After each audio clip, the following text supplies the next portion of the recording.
Futures and options on futures trading involve substantial risk and is not a suitable investment for all types of investors. Past results are not necessarily indicative of future results. When I use the word I in this video, it refers to what I teach in my charting course or what I author in my twice daily oral and written updates. Prices shown on charts and quote boards are in real time and take into account all known activity up to this point in time.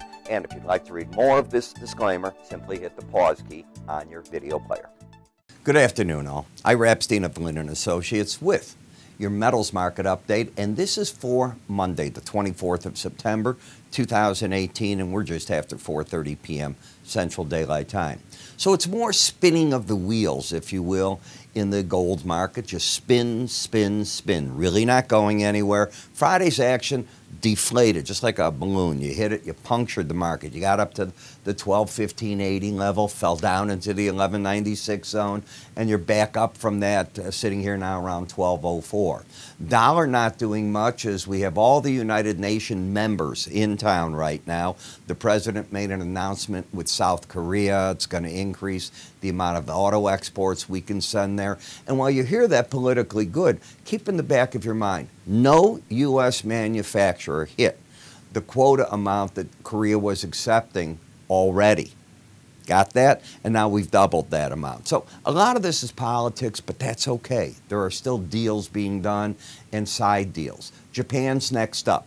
Be ready for that. We'll find out what Mr. Abe and Mr. Trump can agree with. Then we've got the European Union in town as well for the UN, and there'll be more meetings. So there's going to be a whole week full of Trump meetings and announcements. Let's hope that they're good. As you know already, the tariffs went on China from the U.S., and they put theirs on ours. And it's just a matter of waiting for the next shoe to drop when the president says he's taking comments on the next $267 billion. But the metals just sort of hanging here, dollar not going anywhere. The spread differential, by the way, between the Bund, I think that it's the 2-year versus our 2-year, it's about the widest it's been since the Berlin Wall. So gives you an idea of some action. As you look at the gold, the one comment I can give on the weekly chart of closes is you have just flattened out. I expected that when I wrote my gold report, and it's fit in very nicely. And look at all this daily price action. Now, if you're trying to trade this, that you're going to bet it's going up or down, God bless you. I'm not seeing it yet, either way. What I see is a market that still has a pattern trying for the higher highs. But if we look at Friday's low at 1196, I think you'd agree you took out 1196.50. So the reality is, instead of me keeping two arrows the way I did here, and I wanted to get to this to bring you up to date, I'm going to take one of these arrows and have it point down. So I've got an arrow with a higher low and a higher low and lower and a higher high. Let me get this right. My grammar's all screwed up here. 1218, we have lower highs, this rally, and now we have a lower low. You actually turned the trend of the market down. Don't get excited. It's countered because the market is trying to stay right on or over the 18-day average of closes. You're in no man's land. But I'm going to say the bias is turned, and you're caught in these narrow Bollinger Bands. The problem is, the bears grabbed a bit of control in the market. You'd have to get over that 1215.80 to get bullish again. And as you know, the number I don't want to see taken out is 1189.50. If that's taken out, I think there could be enough disappointment in the market that this low might be challenged again. I'm not saying that it has to. I said it might be. I think this is just a wave moving back and forth in the market. And momentum is not leading price. It's just drifting right here, not giving us an idea. So then I step over to the ETF of GLD. Am I getting an idea? No.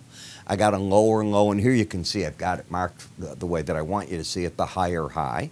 When I go to GDX, this is the gold miners, it's still friendly. Higher lows, higher highs. I think it is spending itself, though. I'd be very careful here. You're very overbought. You probably are going to have great trouble getting up to that upper Bollinger Band, so it wouldn't surprise me at any point to have this market give you a reversal here. I'm not saying it's going back to that level, but it has spent a lot of energy coming up here, and it looks to me spent out. In the gold-silver ratio, the ratio was staying in the 84.5, 85 level. Often, you get that ratio moving higher, it is not bullish for the gold market. What you want is that ratio to fall, because then the base metals come alive and the whole scenario's a better scenario. One of the things that gold likes is obviously inflation, and we have to see if that grabs anywhere along the line. What else do you have this week to be nervous of? You have the FOMC meeting. It's widely expected that we're going to get a quarter-point hike. There are a few people betting apparently you could get a half-point hike at this meeting. I don't see that as the mainstream, but you never know. In any case, you're going to start that meeting. I think it's tomorrow and on Wednesday. Let's hear what the Fed says. And this is one of them where we do get Fed Chair Powell speaking. Everybody's going to listen to it. Look at silver. Tell me that this market's not neutralizing itself. Now, is it an uptrend or downtrend? As the gold's trying to come down, look at silver. Higher lows, higher highs. It did close over the 18-day average. Therefore, it's on the friendly side. But if it takes out 1418, this good work could end up very quickly with this market ending up with a higher high and a lower low and just narrowing in the Bollinger Bands more. It's a chart worth absolutely watching. I'm guessing, I don't know, I'm guessing the pros are going to try to buy at 1430 and defend that 418 area. If they can then get the market through today's high, then they've got a shot at talking about the upper Bollinger Band. Take out that low of 1418, I think you have to have a different look at the market that, if anything, it'd have some downside bias. In the copper market, you ran up to the upper Bollinger Band. Now, the significance of that is you're in a sideways market, so to speak, as defined by the bands.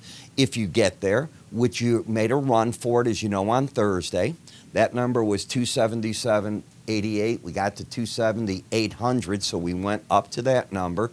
You then popped through on Friday, and now you're pulling back to it. That's not bearish action. That's still friendly action, certainly overbought. Certainly, I teach the traders, that the odds of staying over a Bollinger Band or under it is only 5% of the time. And the first move out of a sideways action market, what? You get typically overbought. So this fits in. If you get another move up, I'm going to look for the 100-day average. In plain English, there's nothing bearish. It's just overbought. Platinum pulling back to the right-hand side of the upper Bollinger Band. Now, if we take a look, on Friday it closed at 832.90, just under the upper band. Prior to that, you had 3 days in a row over it. So this is not bear action. This is action where you're still hugging that band. You haven't lost the red line under 80. This is still friendly as I view the chart. And my favorite has been the palladium market, and it just keeps running to those higher highs. I don't see anything here to stop it.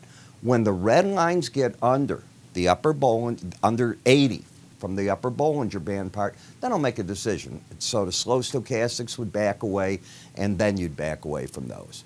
What about the dollar index? Over the weekend, it was just paper after paper. What's wrong with the dollar? Why won't it rally? Well, I can't answer that other than maybe to say that the world economies aren't growing as much as everybody thinks, and we got a bit too expensive. You have lower highs, lower lows. I would expect the resistance on a bounce off Bollinger Bands to get up to the next average, and that's the 100-day, and it's fighting. It is oversold as well, and again, I'm going to repeat it. Be careful. You have the FOMC. I'm going to have a live webinar this Thursday. I'm going to move it to 1 o'clock in the afternoon. You're going to get an invite if you're on my mailing list tomorrow morning, so it's not there yet. Tomorrow I'll remind you, look in your mailbox. After you register, you're then sent in a confirmation email at the bottom of it, the password. So many of you get confused with that. So please take a look. It is first come, first serve in the seating. There's only X amount of seats in it. It is free, and away you go. After I do the webinar, then I put it up on the website, but there's a charge for that. So why not see it for free? That's what you should do. I'm Ira Epstein. Look forward to seeing you all tomorrow. Have a good day.